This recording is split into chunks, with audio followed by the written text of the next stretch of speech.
الرجيم بسم الله الرحمن الرحيم الحمد لله والصلاة على أهلها أما بعد فقد قال الله تبارك وتعالى الذين يبلغون رسالات الله ويخشونه ولا يخشون أحدا إلا الله وكفى بالله حسيبا۔ ارشاد رب العزت ہو رہا ہے وہ لوگ جو اللہ کے پیغامات کو لوگوں تک پہنچاتے ہیں، وہ لوگ جو اللہ کے فرمان کی لوگوں کو تبلیغ کرتے ہیں، وہ لوگ جو اللہ کے میسج کو لوگوں تک پہنچاتے ہیں، ان کے دل میں خوف خدا ہوتا ہے اور وہ اللہ کے علاوہ کسی اور سے خوف زدہ نہیں ہوتے، اور اللہ ہی سب کے لیے کافی و وافی ہے۔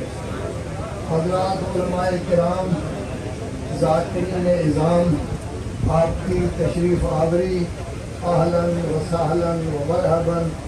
ذاکرین بھی تبلیغ کرتے ہیں، علماء کرام بھی تبلیغ کرتے ہیں، فرامین الہی کو لوگوں تک پہنچاتے ہیں، لیکن ذاکرین کو یہ فوقیت حاصل ہے کہ آج سے 50-60 سال پہلے جب علماء نہ ہونے کے برابر تھے تو اس وقت ذاکرین ہی ہر جگہ جا کے لوگوں کو بتاتے تھے اللہ کون ہے، امام حسن کون ہے، مومنین کون ہے۔ اور اس قدر خلوص تھا کہ بعض اوقات دعوت کے بغیر کسی پنڈ میں چلے جاتے، گاؤں میں چلے جاتے، کہتے ہیں ہم ذاکر ہیں، اور گھڑا لے لیتے خشک، اس کے پچھلی طرف اس طرح ہاتھ مار کے کوڑے سناتے تھے ان کو، اور بعد میں مجلس منعقد ہوتی تھی اور کبھی توقع نہیں کرتے تھے کہ ہمیں کچھ دیا جائے گا یا نہیں۔ لہذا ان کی خدمات بھی کافی وسیع ہے۔ اب علماء ماشاءاللہ کافی ہو گئے ہیں، ذاکرین بھی کافی ہو گئے ہیں، تو تبلیغ جو ہے وہ یہی لوگ جو ہے وہ کر رہے ہیں۔ جو کام وحدت و اتحاد کے ساتھ ہوتا ہے اس میں طاقت ہوتی ہے۔ آج دیکھیں تھوڑے سے لوگوں کو، 2,500 لوگوں کو بلایا گیا تھا، دعوت دی گئی تھی کہ علماء آئیں، ذاکرین آئیں، لیکن چونکہ سب اکٹھے تھے آپ، تو بزرگ علماء کے قول پر آپ اتنے زیادہ اکٹھے ہو گئے کہ سنبھالنا مشکل ہو گیا۔ گرمی بھی بہت زیادہ ہے، ہر وقت یہ کہا جا رہا ہے کہ خاموش ہو جاؤ، یہ کرو وہ کرو۔ پھر بھی بہت بڑی ہمت ہے آپ لوگوں کی کہ آپ بھی اور ہمارے لیڈر صاحبان بھی کافی دیر سے بیٹھے ہوئے ہیں۔ دیکھیے حضرات محترم، یہ اسلام شروع سے ہے۔ آدم کے زمانے میں شریعت نہیں تھی، نوح کے زمانے میں شریعت بنی، حضرت ابراہیم کے زمانے میں مسلمان کا باقاعدہ نام آیا، اور حضرت ابراہیم ہی وہ تھے کہ جن کے زمانے میں انہیں کہا گیا تھا انی جاعلک للناس اماما، میں آپ کو، اللہ نے فرمایا ہم آپ کو لوگوں کے لیے امام بنا رہے ہیں۔ تو نبوت کا سلسلہ بھی چل رہا تھا، رسالت کا سلسلہ بھی چل رہا تھا، پھر امامت کے سلسلہ میں خاموشی ہو گئی۔ حضرت اسماعیل نبی بنے، آخر رسول اعظم صلی اللہ علیہ وآلہ وسلم تشریف لائے۔ کیونکہ حضور خاتم النبیین ہیں، ان کے بعد اللہ تبارک و تعالی نے امامت کا سلسلہ شروع کیا ہے، جس کے پہلے امام مولا کائنات علی ابن ابی طالب علیہ السلام ہے، اور آخر میں امام زمانہ اجل اللہ تعالیٰ فرجہ الشریف۔ تو چاہیے تو یہ تھا کہ اللہ کا جو حکم تھا اس کے مطابق امامت کا سلسلہ چلتا، لیکن رسول اعظم صلی اللہ علیہ وآلہ وسلم نے غدیر خم میں جب مولا کائنات کی ولایت کا اعلان کیا، 68 دنوں میں اگر 28 سفر کو حضور کی وفات ہو تو 68 دنوں میں یعنی 70 کے قریب دنوں میں اس قدر تبدیلی آئی کہ امامت کا نام کسی نے نہیں لیا اور مسلمان دو حصوں میں تقسیم ہو گئے، ایک خاندان نبوت کے ماننے والے، اہل بیت کے ماننے والے، دوسرے باقی مسلمان۔ ہوا کیا فرق ان کے درمیان کہ اہل بیت نبوت کے ماننے والے رسول اعظم کے غسل، کفن، دفن میں مشہور رہے اور دوسرے لوگوں نے اپنی حکومت قائم کر لی۔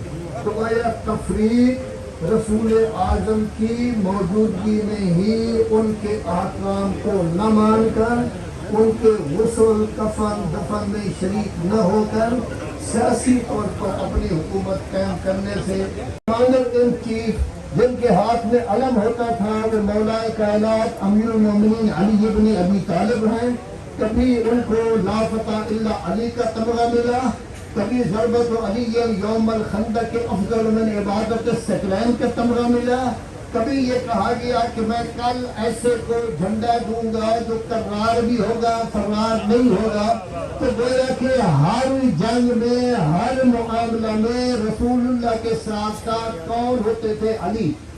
علی کی جب ولادت خانہ کعبہ میں ہوئی، رسول اللہ ان کو وصول کرنے کے لیے گئے، وہاں گئے، پیار کیا، ان کے ساتھ بات چیت کی، علی نے قرآن سنایا رسول اللہ کو۔ پھر علی کی خود تربیت کی، 10-12 سال کے تھے کہ نبوت کا سلسلہ ہوا۔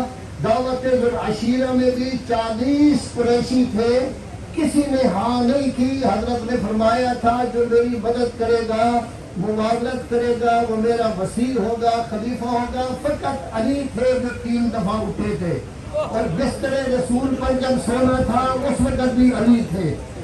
جس وقت رسول اللہ مدینہ کے قریب پہنچ گئے ہیں تو علی کی انتظار کی ہے، وہ آئے ہیں تو مدینہ میں داخل ہوئے ہیں۔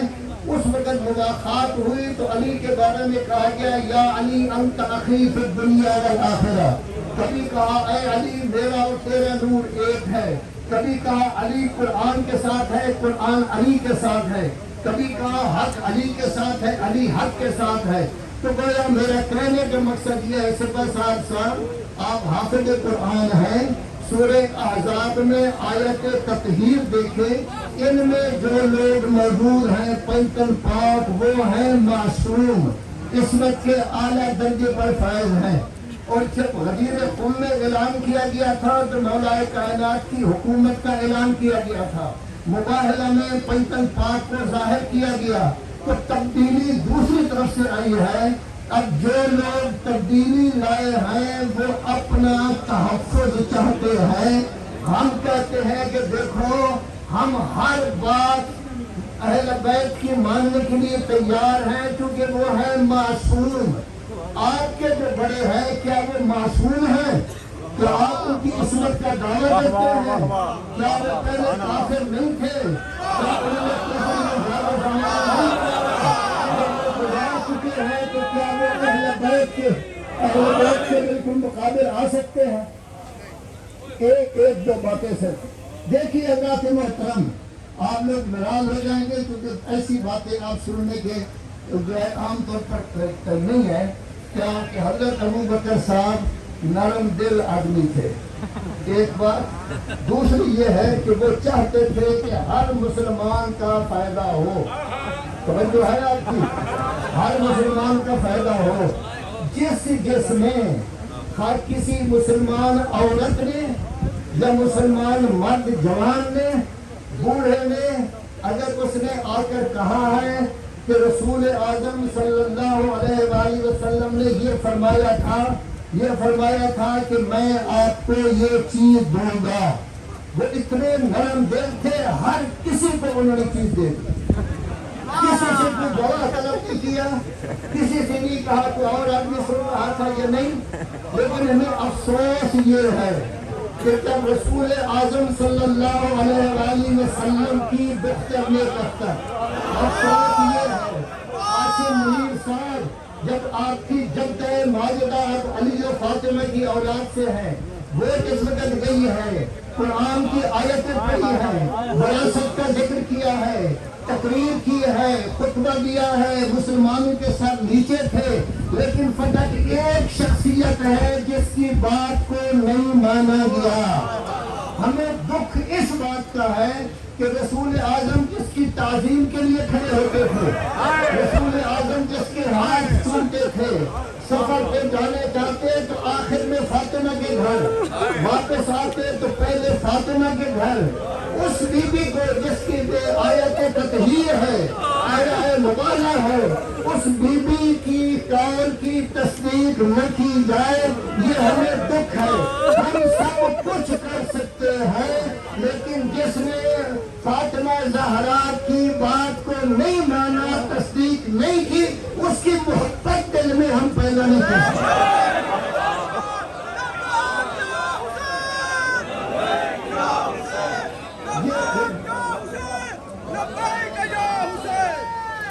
میں پوچھتا ہوں آرمی چیف صاحب، اس وقت آپ سب کچھ ہیں، نگران حکومت ہے، آپ قرآن کا ترجمہ جانتے ہیں، قرآن پڑھے ہوئے ہیں، آئے ولایت دیکھیں، آئے بلغ دیکھیں کہ اللہ کا رسول کیا چاہتا تھا، اللہ کیا چاہتا تھا، اور بعد میں ہوا کیا ہے میں تفصیل زیادہ ذکر نہیں کر سکتا، لیکن یہ ہے کہ حقائق جو بھی بیان کرے گا اس کے لیے عمر قید ہے۔ ظاہر بیان کرے گا کہ یہ حقیقت ہے، اس کے لیے عمر قید، عالم دین بیان کرے گا اس کے لیے عمر قید، کوئی مومن بیان کرے گا اس کے لیے عمر قید۔ اے آرمی چیف صاحب، آپ یاد رکھیں یہ کون وہ ہے جو ہر نماز کے بعد دعا کرتی ہے، یا لیتنا معکم، ہم کربلا میں ہوتے اپنی جان قربان کرتے، اہل بیت کی تعریف میں جان چلی جاتی ہے تو یہ خاندان اہل بیت کے ماننے والے اس کی پرواہ نہیں کریں گے۔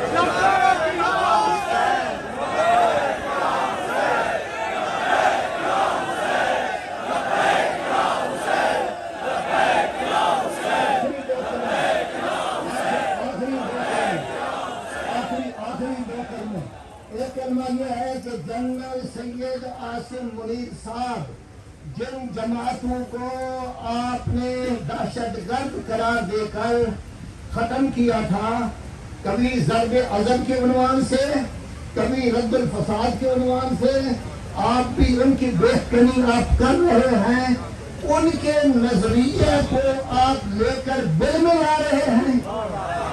وہ دہشت گرد ہیں، ان کے نظریہ ٹھیک ہے، غور کرو، سوچو جنرل صاحب، آپ نے بھی قبر میں جانا ہے، وہاں سوال جواب ہوگا کہ آیا اہل بیت کی محبت اور قرآن کی عزت آپ کے دل میں تھی یا نہیں؟ آپ حافظ قرآن ہیں، جن کو دہشت گرد قرار دیا انہی کے دل میں تھے۔ اور میں اپنی طرف سے نہیں کہہ رہا، آپ کا وزیر مذہبی امور نے کہا تھا آج فلاں کی روح خوش ہوگی، آج فلاں خوش ہوگا، سب ان کا نام لیا تھا۔ آپ سے پہلے جنرل گزرے ہیں، ایک کا نام تھا جنرل ضیاء الحق، جس وقت بش آیا ہے، نائب صدر بش، اور آ کے اس نے حکومت پاکستان جنرل ضیاء الحق سے کہا ہے کہ آپ کی جو فوج سعودی عرب میں ہے اس کو عراق میں بھیجے تاکہ ایران کے ساتھ۔ آخر میں آپ لوگوں کو بہت زیادہ زحمت ہوئی، ہوا بھی اس وقت کم ہے، انتظام نہیں ہے اس کا، افراد کی تعداد بھی زیادہ ہے، میں نے سنا ہے کچھ لوگوں کو کھانا بھی نہیں ملا، لوگ پریشان